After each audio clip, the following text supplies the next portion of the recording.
안녕하세요. 치주 전문의 필립 강입니다. 오늘은 임플란트와 임플란트 주변 골 내지는 뼈 이식에 대해서 말씀드려보도록 하겠습니다. 우선 임플란트는 어떤 치료인가에 대해서 말씀드리겠는데요.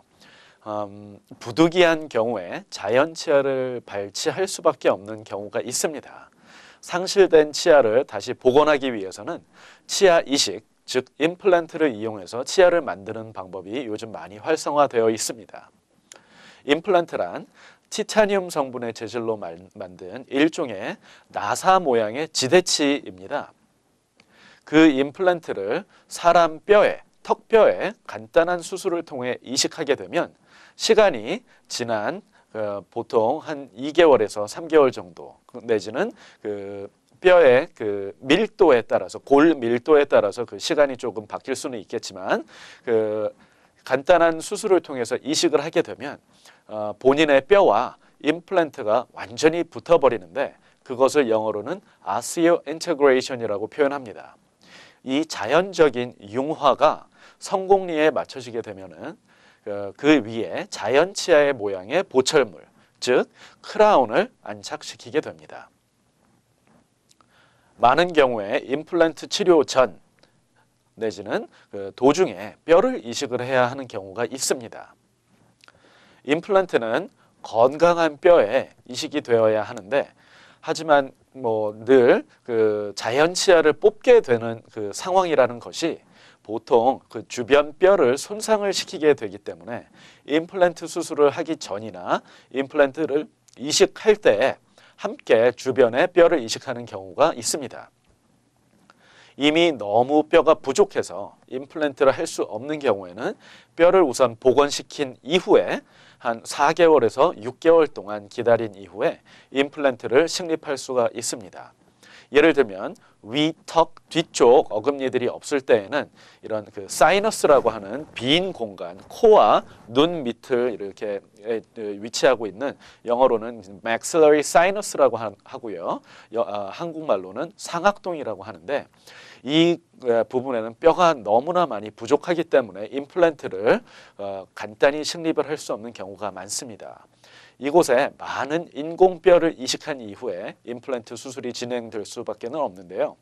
어느 정도 뼈가 존재할 때는 임플란트 식립함과 동시에 임플란트 주변에 뼈를 이식을 할 수가 있지만 뼈가 워낙 부족한 곳에는 상당히 많은 인공뼈를 이식을 한 이후에 몇 개월을 기다린 이후에나 임플란트 수술을 할 수가 있습니다. 뼈를 이식하는 방법이나 종류가 상당히 많습니다. 그렇다면은 일반 환자들이 병원에서 뼈를 이식을 하는 것에 대한 설명을 들으셨다든지 치료 계획을 이렇게 세우셨다면은 유념해야 할 것이 무엇인가에 대해서 얘기해 보도록 하겠습니다. 집을 짓거나 건물을 지을 때에도 그 바탕이 튼튼해야 하는 것은 너무나 당연한 이치라고 생각이 됩니다. 그래서 기반이 튼튼한 곳에 건물을 지어야지 오랫동안 유지가 될 텐데 임플란트도 그 기반인 치조골, 뼈가 튼튼해야 성공적인 임플란트 치료가 이루어진다고 볼 수 있습니다.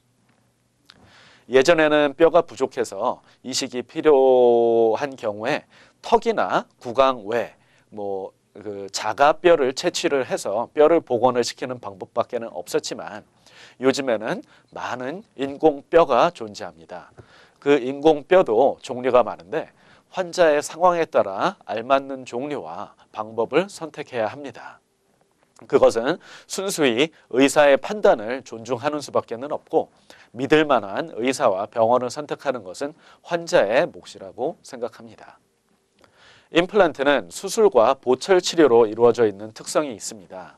그 중에 당연히 수술 파트가 상당히 까다롭고 어려운 파트라고 이제 볼 수가 있는데 수술 전문의가 되기 위해서는 치과 대학을 졸업을 하고 일반 치과 자격증이 주어진 이후에 3년에서 4년 정도의 수술만 집중적으로 트레이닝을 받는 이후 그런 프로그램을 수료를 해야지만 전문의 자격증이 주어집니다.